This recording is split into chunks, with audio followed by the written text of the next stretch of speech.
Comenzar diciendo entonces que efectivamente no hay precedente en la historia nuestra de un proceso como el que estamos nosotros viviendo actualmente. Por lo general sucede que cuando uno está protagonizando momentos tan trascendentales, digamos, cuando los pueblos están inmersos en momentos tan trascendentales de su historia,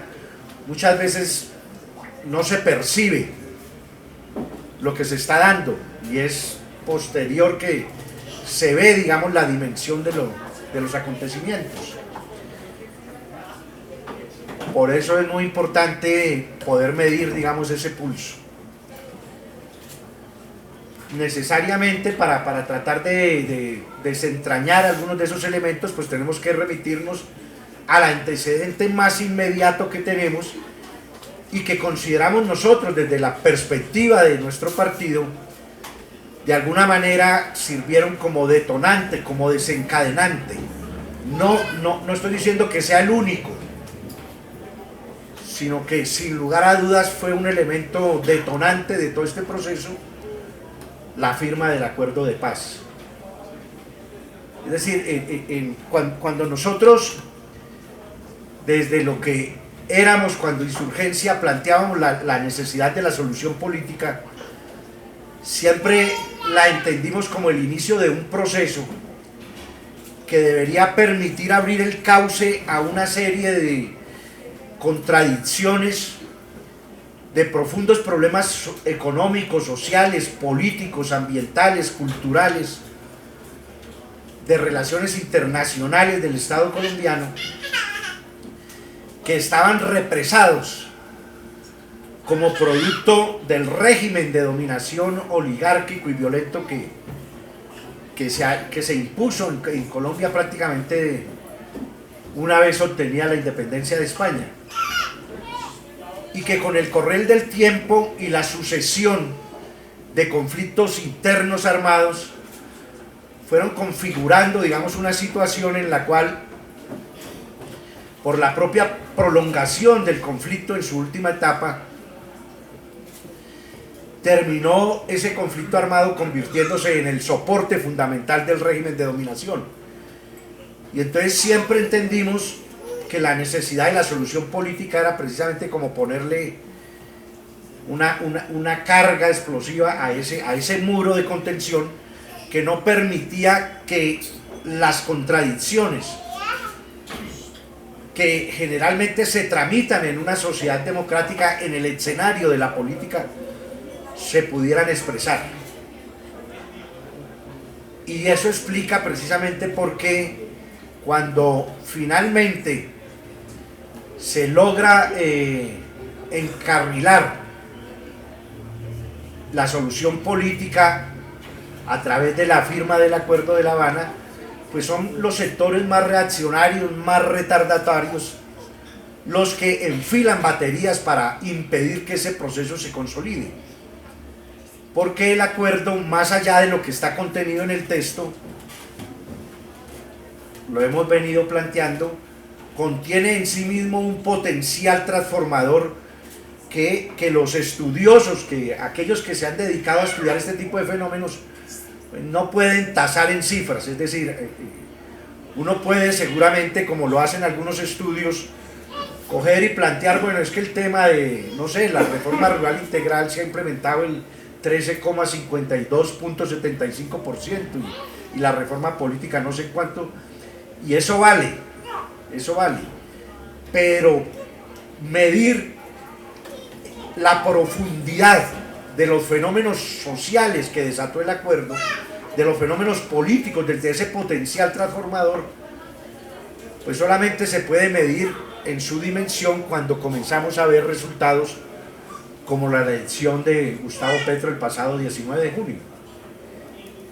Y eso es sumamente importante tenerlo en cuenta, porque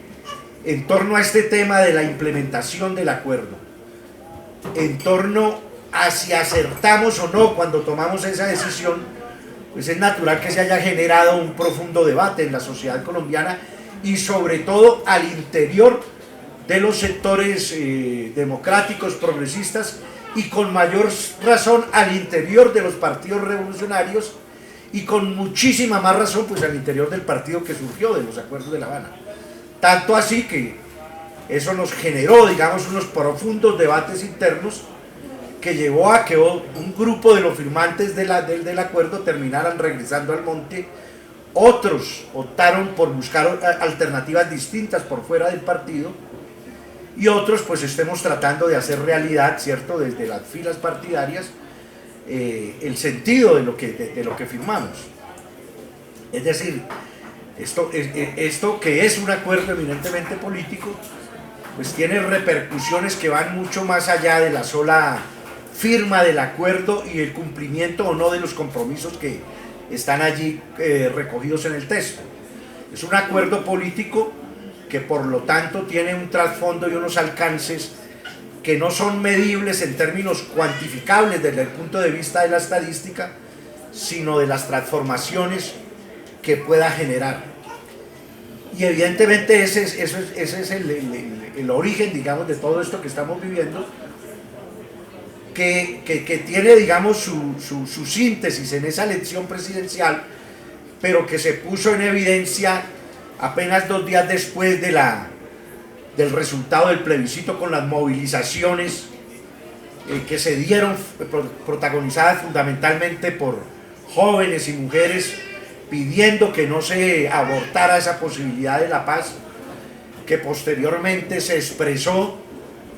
piensa uno que no de manera gratuita, con una cifra parecida a la elección de Gustavo Petro, 11 millones, algo más de votos en la consulta anticorrupción. Posteriormente, en las movilizaciones de noviembre de 2019, el estallido que se dio aquí al occidente de Bogotá, cuando en un CAI de la policía cae asesinado un ciudadano, y en una noche 75 CAIs. Es decir, comienzan a suceder una serie de fenómenos, y por supuesto pues en las movilizaciones de noviembre de 2019, abril de 2018, entonces comienzan a aparecer y a surgir una serie de elementos que nos indican que en el subsuelo de la sociedad colombiana se desataron una serie de procesos que lo ideal, que lo que buscaríamos, ¿cierto?, es que lograran cristalizar en una decisión política, y que finalmente hoy en día ya no podemos decir afortunadamente que es una posibilidad real, sino que se convirtieron en una realidad. Son hoy en día una realidad.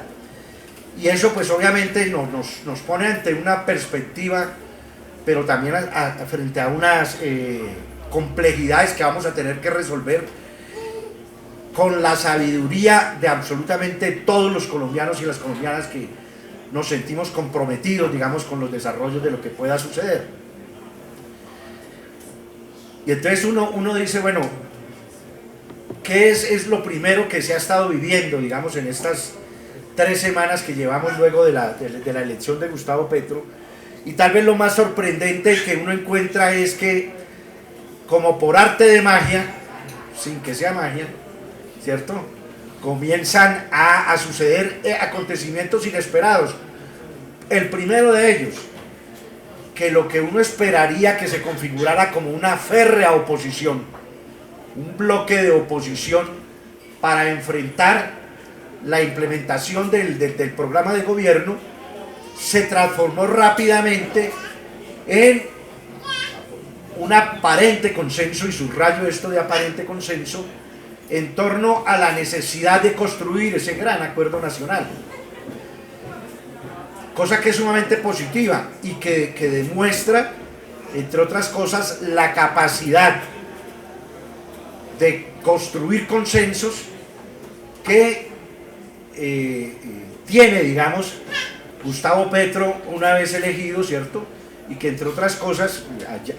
hoy amanecieron las encuestas diciendo de que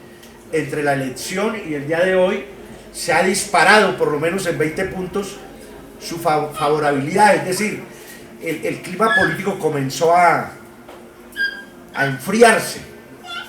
como es apenas natural, que se había recalentado en las elecciones, pero cosa curiosa, cierto, es que los partidos que tradicionalmente habían monopolizado el control del gobierno, pues inmediatamente se apresuraron a decir y a rodear al gobierno que se va a iniciar. Y eso crea un escenario totalmente inesperado. Digamos que seguramente todos habíamos hecho el presupuesto de que ante una férrea oposición pues hay que prepararnos, digamos, para esa situación. Pues porque es apenas lógico que en la política es así, ¿cierto? Pues en el escenario del accionar político confluyen todos los intereses. Y la política es el resultado precisamente del choque de esos intereses, y aquí nos estamos encontrando con que inicialmente estos sectores se pliegan, digamos, a esa realidad y se suman. Y entonces vamos a tener que movernos en un escenario lleno de complejidades, porque por un lado que tenemos, digamos, un núcleo de convergencia que uno pudiera llamarlo de sectores populares, revolucionarios, progresistas, democráticos, que tenemos una serie de coincidencias en torno a ese programa, pero también diferencias. Es decir, un elemento que hay que tener en cuenta es que el pacto histórico no es un bloque sólido. Lo estamos viendo en el debate que hay hoy en día en las redes, ¿cierto? Entonces allí hay una serie de contradicciones que nos van a poner, digamos, a reflexionar acerca de cómo tenemos que tramitar esas contradicciones que surgen en el seno de lo que uno pudiera llamar la almendra de ese proceso de convergencias de los sectores que estamos, digamos, un poco más hacia la izquierda, pero entre los cuales, como es apenas natural, tenemos diferencias. Pero ese proceso de convergencia se amplió producto precisamente de esa nueva realidad, y hoy en día abarca otros sectores que electoralmente se agruparon inicialmente en la coalición Centro Esperanza,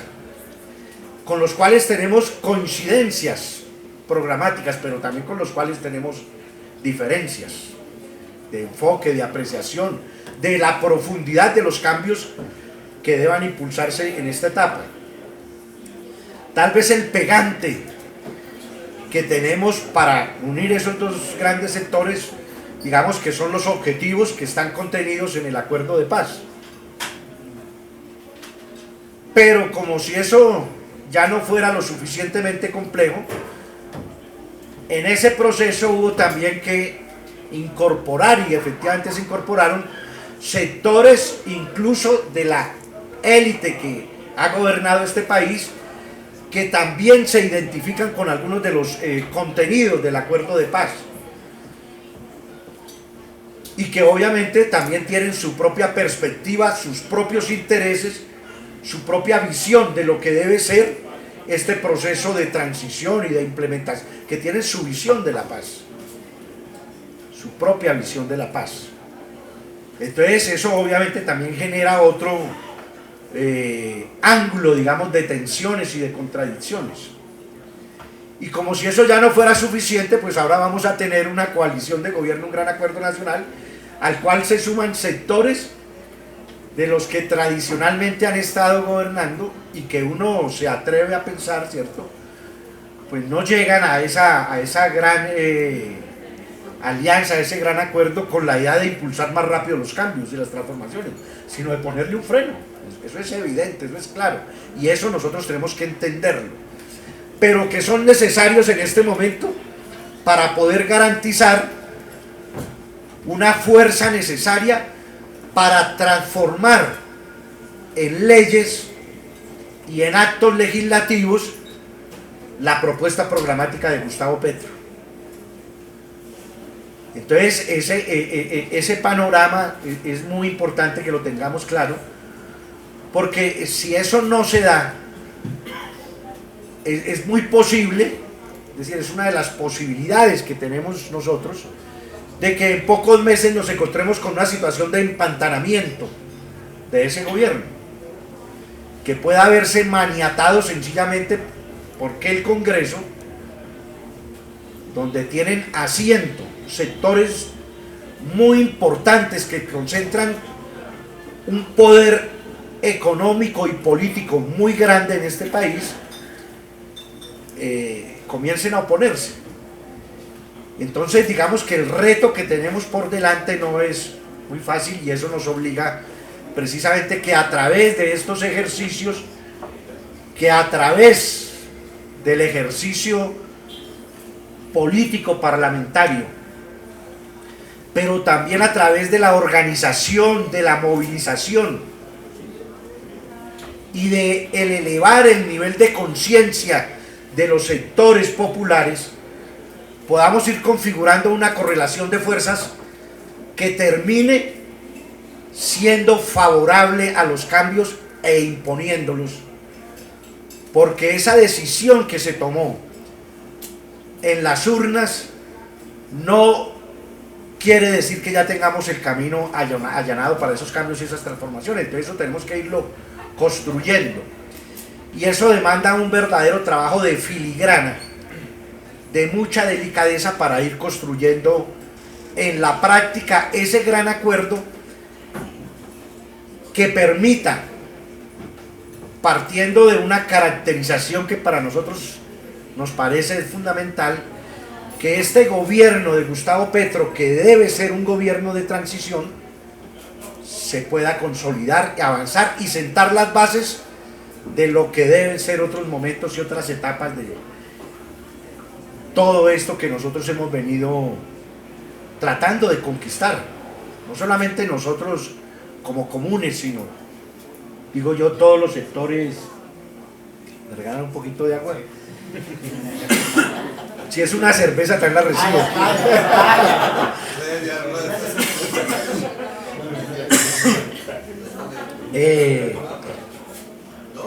Por los cuales hemos estado luchando desde hace tantos años. Entonces hay un eje central que consideramos nosotros va a ser fundamental, y es que logremos consolidar la paz. Consolidar la paz en términos no solamente, gracias,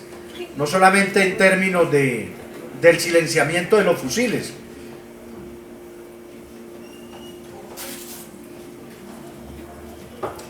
sino consolidar la paz en términos de lo que es garantizar una sociedad democrática, una sociedad con justicia social, una sociedad en la cual logremos, ese es el sentido, digamos, de esa paz que nosotros de alguna manera concebimos en el Acuerdo de La Habana, nos permita cerrar un ciclo histórico que quedó truncado con lo que sucedió después del triunfo de las armas patriotas, con la derrota del colonialismo español, y es construir un verdadero Estado nacional. Es decir, la paz realmente lo que implica es que por primera vez los colombianos tengamos un Estado en el sentido clásico, digamos, desde el punto de vista de las concepciones liberales. O sea, aquí no estamos hablando de un Estado revolucionario, no. Estamos hablando de un Estado liberal que tenga por primera vez en su historia el control del territorio. Y eso implica precisamente que desaparezcan todos los focos y expresiones armadas que le disputan el control territorial al Estado colombiano hoy en día, como lo hicimos nosotros en su momento, y que son expresiones precisamente de la no existencia de un Estado que unifique la nación, pero no solamente a nivel del territorio, sino que garantice el control de la hacienda pública, es decir, de la impuestación, el monopolio del uso de la fuerza, y el monopolio legítimo, por supuesto, del uso de la fuerza y de las armas, y por supuesto también el monopolio de la justicia. Si ese objetivo se logra, que debe ser el objetivo inmediato, y por eso cuando hablamos de paz completa, ya no solamente estamos hablando de la posibilidad de tener unos diálogos que terminen trayendo, digamos, a la insurgencia que persiste, al Ejército de Liberación Nacional, a encontrarle una salida a las disidencias, a quienes se fueron del acuerdo de paz, y también brindar alguna posibilidad de salida por la vía del sometimiento a la justicia a las bandas armadas, al servicio del narcotráfico, a las bandas sucesoras del paramilitarismo. Es precisamente para eso, para garantizar el surgimiento de ese Estado Nacional que finalmente genere un nuevo régimen político. Pero eso tiene no solamente como condición la finalización de las expresiones armadas, sino una condición sine qua non, que es la implementación de la reforma rural integral. Es decir, es impensable en Colombia lograr esa paz total sin modificar el régimen de tenencia y de utilización de la tierra. Y en ese sentido, la implementación de la reforma rural integral,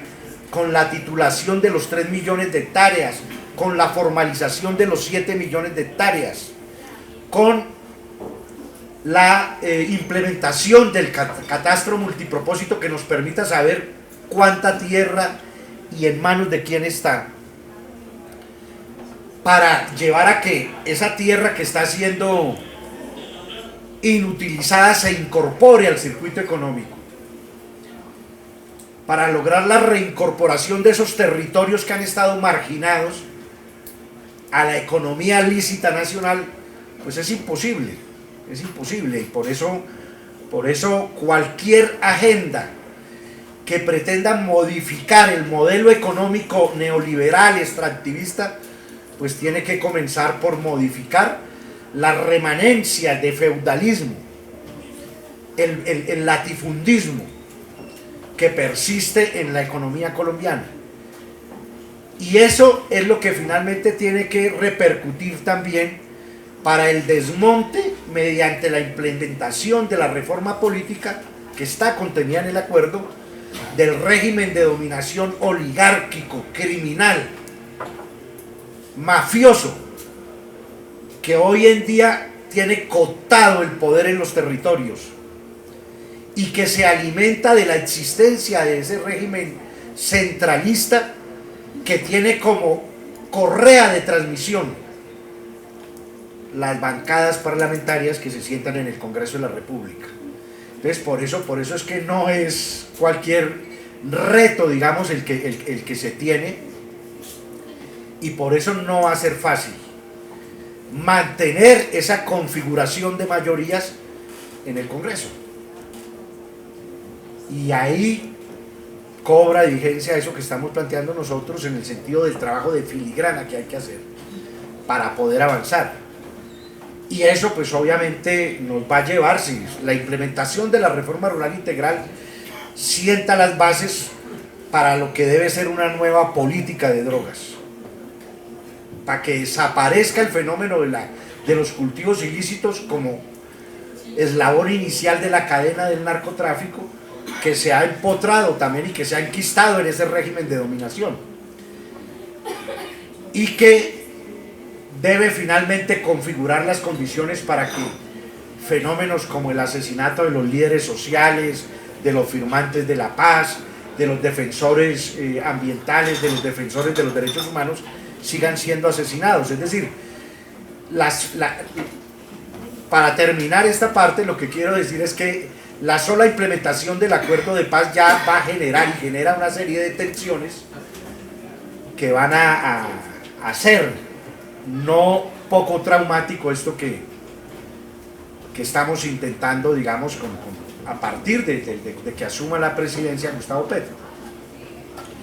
Pero como si eso fuera poco, la primera reforma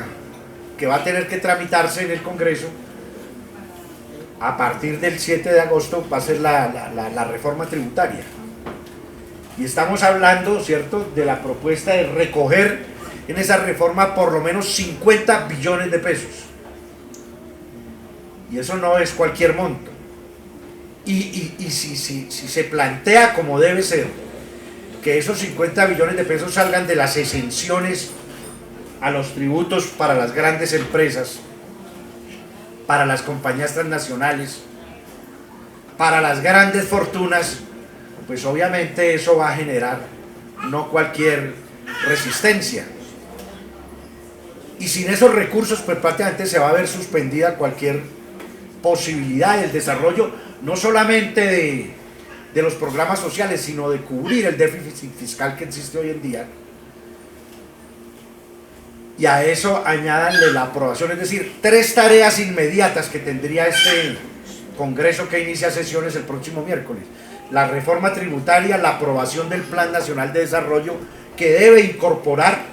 elementos centrales del programa de gobierno, y la aprobación del presupuesto para la vigencia fiscal de 2023. Solo con eso ya tenemos trabajo suficiente. Pero también seguramente se van a exacerbar esas contradicciones, y por eso una de las necesidades y de las prioridades debe ser el multiplicar, ya no solamente quedarnos con esos 11 millones largos de votos, sino que vamos a necesitar sobre la marcha ir configurando una correlación de fuerzas distinta. Ya no para las elecciones, ¿cierto?, que seguramente también debe expresarse en 2023 en las elecciones, pero sobre todo para dar respaldo y apoyo político y generar la fuerza suficiente para que esas reformas encuentren, digamos,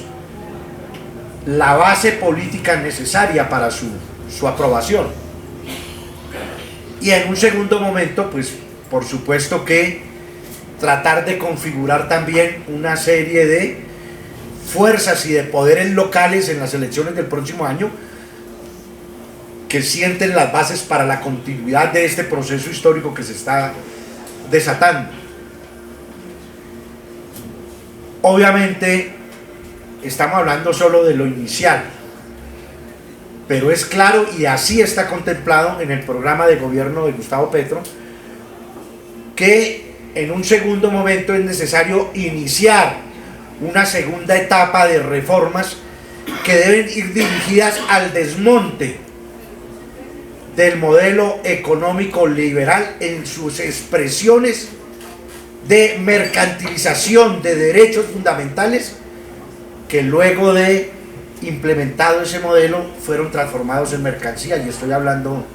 de la reforma a la educación, de la reforma a la salud, de la reforma laboral, lo cual pues seguramente también va a despertar discusiones muy álgidas en este país, pero que si nos movemos con la suficiente sapiencia, seguramente vamos a poder construir consensos, y en eso radica precisamente esa propuesta del Gran Acuerdo Nacional. Es decir, es buscar llegar a unos mínimos de consenso que permitan que esta transición se pueda hacer de una manera más o menos tranquila. Pero eso no es un problema de buena voluntad, eso no es un problema de deseos, eso es un problema de ir construyendo una fuerza social y política suficiente que termine por medio de la fuerza, ya no de la violencia ni de la fuerza de las armas, sino de la fuerza social y política, de la movilización, de la transformación de esa fuerza en votos, para poder avanzar en esos cambios y en esas transformaciones. Entonces esos son unos retos enormes. ¿Qué papel jugar entonces nosotros ahí?, preguntan ustedes. Es decir, este es como el marco general. Ahora podemos entrar un poco a responder esas preguntas. Entonces, esa es la pregunta del millón, y eso es lo que queremos que ustedes con sus preguntas nos vayan diciendo. ¿Cómo vemos, cierto, los militantes del Partido Común, pero no solo los militantes, sino en general otros sectores? ¿Cuál debe ser el papel del partido que surgió del acuerdo de paz en esta coyuntura? Entonces lo primero que a uno se le ocurre, ¿cierto? Es que si nosotros jugamos un papel importante en desatar todo este proceso, pues seguramente que estamos llamados también a jugar un papel decisivo en la implementación no solamente del acuerdo, sino también en la configuración de esa correlación de fuerzas. Y entonces uno dice, mire, el campo colombiano se va a poner de moda. Eso es inevitable. Esa va a ser, después de la reforma tributaria, la pepa, digamos, del proceso que se inicia. Y nosotros venimos de allá. Nosotros fuimos una guerrilla esencialmente campesina. El origen nuestro está en el campo. Ahí está, en el campo colombiano se hunden nuestras raíces. Nosotros tenemos mucho que aportarle a este país en esas materias, porque conocemos el campo, porque lo recorrimos, porque ahí están nuestros orígenes, porque somos un partido todavía esencialmente agrario, campesino. Y entonces desde luego que ahí el partido va a tener que jugar un papel decisivo y determinante. Ya hicimos muchísimo poniendo ese tema como primer punto del acuerdo de paz, pero ahora viene su implementación. Y nosotros de eso y de andar pelados sí sabemos, ¿cierto? El tema campesino, claro que sí sabemos. Pero otro de los ejes que ha planteado el gobierno de Gustavo Petro es el tema ambiental. Y por supuesto que eso también sabemos, porque hoy en día todo el mundo lo reconoce después de que abandonamos esas áreas. Vienen siendo devastadas, deforestadas. Y entonces, esta puede ser una primera propuesta para la ministra del Medio Ambiente. Tiene 13.000 y pico de gestores ambientales. Un ejército de gestores ambientales que conocen esos territorios donde hoy en día se concentra uno de los conflictos ambientales gravísimos y que este gobierno afortunadamente está a punto de acabarse, quiso resolver a punta de plomo con la operación Artemisa. Nadie, y esto lo podemos decir nosotros sin falsas modestias, conoce tanto al territorio, las reservas, los parques nacionales naturales como nosotros, porque fueron nuestra casa durante 53 años. Nadie conoce mejor esas comunidades y nadie conoce mejor los recursos que hay en esos territorios como nosotros. Entonces, desde luego que ahí el partido tiene una posibilidad enorme de aportar, de complementar ese conocimiento que se ha ido construyendo desde la academia, desde la ciencia, con el conocimiento práctico, fáctico, por la forma de relacionarse con las comunidades, para poder transformar esa forma de relacionarse que ha tenido hasta ahora el Estado con esos territorios y esas comunidades, que es a través de una concepción de seguridad que ya no va a tener validez en este momento histórico. Es un Estado que llega a solucionar los problemas y no a profundizarlos, a construir de la mano de las comunidades. Entonces, digamos que sí hay, para mencionar, digamos, esos dos aspectos de la reforma rural integral y pero igualmente desde la solución de los otros conflictos. Es que el proceso de paz de nosotros no duró 5 años, como dicen algunos. Por lo menos 33 años de conversaciones de paz nosotros tuvimos desde el año 1983, cuando se desarrolló la primera reunión con el gobierno de Belisario Betancur. Entonces allí hay un acumulado que es un capital que podemos poner a disposición en función de superar los conflictos que aún persisten de manera violenta en Colombia. Pero por supuesto que también tenemos mucho que aportar en el tema de la nueva política de drogas. De hecho, el acuerdo en su punto 4 pues tiene una nueva concepción, una modificación de lo que ha sido esa política de drogas,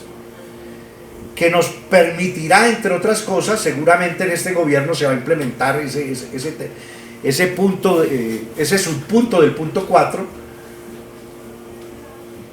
y es con la autoridad que nos da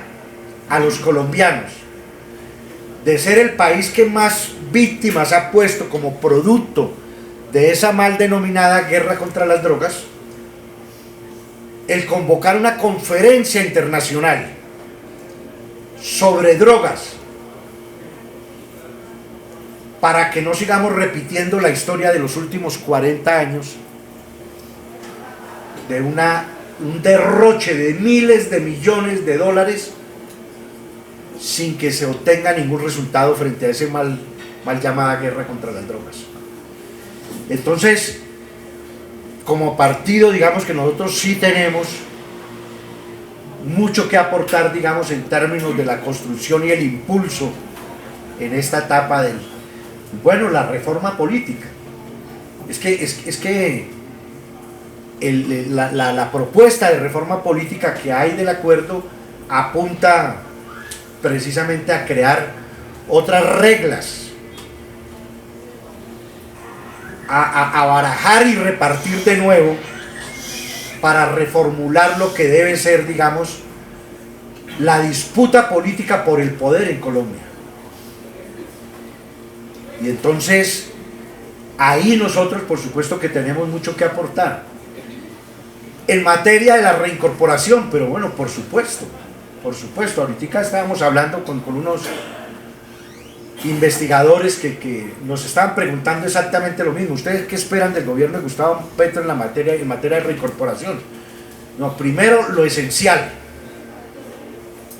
que se nos restituya. Nunca la hemos perdido, pero con este gobierno fue sumamente complejo, ¿cierto?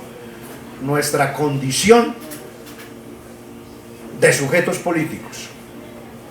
nuestra condición de revolucionarios,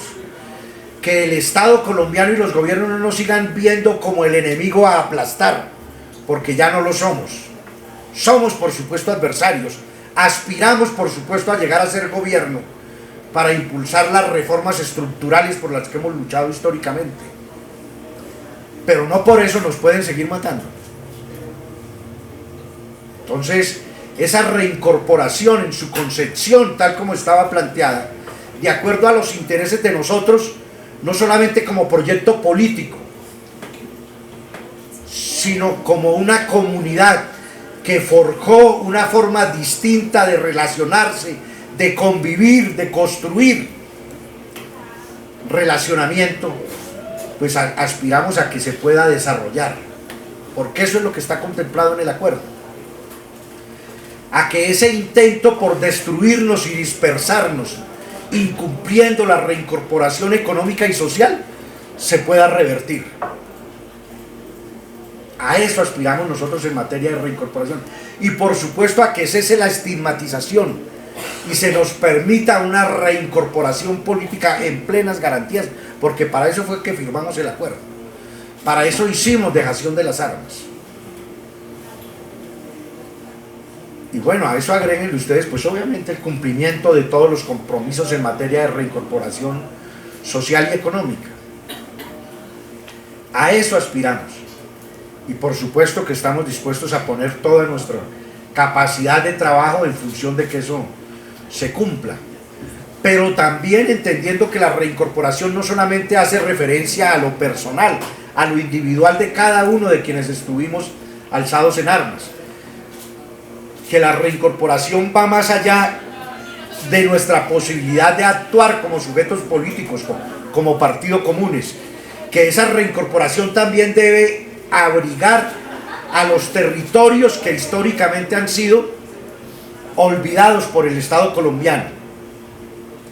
a que no se sigan robando la plata para el desarrollo de ese proceso contenido en los planes de desarrollo con enfoque territorial, y finalmente esos territorios y sus comunidades puedan mantener economías lícitas que les permitan llevar una vida sin persecución por parte del Estado, sin que se les mire como enemigos. A eso aspiramos nosotros en el gobierno de Gustavo Petro en lo que se refiere a la reincorporación. Y bueno, no me quiero extender más porque se me vuelve esto un monólogo y cierro por ahí. Les doy la palabra si hay comentarios, intervenciones o nos cantan otra canción. Muchísimas gracias por la atención. Yo tengo una pregunta.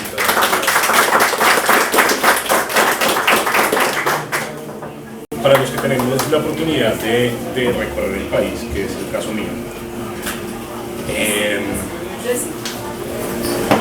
es de notar, y creo que ustedes se dieron cuenta por medio de las mismas elecciones, que el centro del país, que es la parte que se encuentra más polarizada y que de alguna manera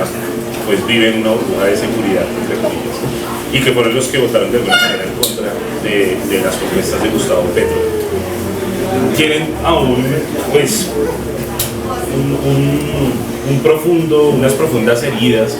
pues a causa de la guerra, de las acciones que ustedes realizaron como grupo pues, alzado en armas en ese entonces. Y creo yo como comunicador, como cineasta, que es importante de alguna forma que lo que ustedes están haciendo por medio de los acuerdos de paz también pueda llegar a esas comunidades que están tan polarizadas y que tienen esas heridas tan profundas, ¿sí? A los soldados por lo menos que también tienen unas heridas aún más profundas, y que ahí creo que está el cambio verdadero para que haya una concepción de paz en donde cada uno se reconozca como individuos, como sociedades y como actores. Ustedes, y bueno, teniendo en cuenta otro paralelo que son los medios de comunicación que también están polarizados, ¿sí? ¿Cómo de alguna forma ustedes están pensando en abrir ese campo de conocimiento a la gente del centro del país para que escuchen también pues que ustedes son seres humanos, que también son artistas, que también son campesinos, que no son ni buenos ni malos, sino que son circunstancias, al igual que los otros actores armados, porque estamos de acuerdo de alguna forma con eso, ¿no? Entonces, ¿qué está pensando el Grupo Comunes ahorita? O sea, es mi pregunta, dentro de ese contexto, para empezar a realmente tener una voz dentro de esos medios que están polarizados, una voz dentro de ese ejército, dentro de esa armada, dentro de esas fuerzas militares que tienen las vías abiertas, y dentro de alguna forma esas sociedades, esos pueblos que sufrieron esa guerra, y cómo están llegando a ellas, saliendo como de alguna forma de esos sitios como más cómodos para ustedes, como estos espacios y se están también como fogueando en esas comunidades. Eso me gustaría conocer. Sí, mira, ahí hay dos niveles del fenómeno, digo yo. Uno que es eminentemente comunicacional, como tú lo planteas, pero hay otro nivel que va a terminar transformando esa. No estoy diciendo que no haya que hacer un esfuerzo en lo comunicacional, sino que hay una base de realidad, y es que si uno coge el mapa del resultado del plebiscito y el mapa electoral actual, es el mismo. O sea, el no se superpone al resultado electoral adverso a Gustavo Petro en este momento. Entonces, ¿eso qué nos muestra? Pues que hay dos Colombias. Y este proceso lo que nos está mostrando es que esa Colombia que había estado relegada finalmente comenzó, ¿cierto?, a expresarse y logró producir un quiebre. Pero ¿qué va a pasar? Tomemos la reforma rural integral. Si uno va a los territorios donde ganó el Gustavo Petro y ganó el sí, allá el problema agrario tiene unas expresiones que son básicamente de dos formas. Una, básicamente en el oriente del país, que tiene que ver con la necesidad de la titulación de la tierra. Es decir, estamos ante un campesinado que tiene la tierra, producto de los baldíos, pero no tiene títulos. y no tiene vías, no tiene infraestructura para incorporarse al mercado lícito. Entonces, a ellos la reforma rural integral les va a llegar en forma de títulos y obviamente de la red de vías terciarias y el plan de sustitución de cultivos. Pero hay otro campesinado que es el del centro del país, el que es más conservador, que tiene la tierra en pequeños minifundios, ¿cierto?, con sus títulos, y esa reforma rural integral le va a llegar de manera distinta, pero lo va a terminar beneficiando. Abaratamiento de los insumos, subsidios, posibilidad de mejorar la comercialización, incluso de ampliar la propiedad sobre la vía de lo que plantea el acuerdo. Hay una economía campesina que en este momento se concentra en esos minifundios, que hoy en día aporta el 70% de la comida que llega a los centros urbanos, en general a la mesa de los colombianos. Esa economía se va a ver fortalecida en la medida en que uno de los objetivos macroeconómicos es alejarnos de la economía extractivista minera y convertir a Colombia en una potencia productora de alimentos, ya no solamente para el consumo, sino incluso para la exportación a través de productos procesados. Entonces vamos a tener un campo tecnificado, desarrollado, y ese cambio que se va a dar en el campo colombiano va a modificar la percepción, porque es que el ser humano piensa como vive. Eso es una realidad. Entonces eso también va a cambiar esas percepciones. Y si nos vamos para la costa, nos vamos a encontrar con otro problema agrario distinto, y es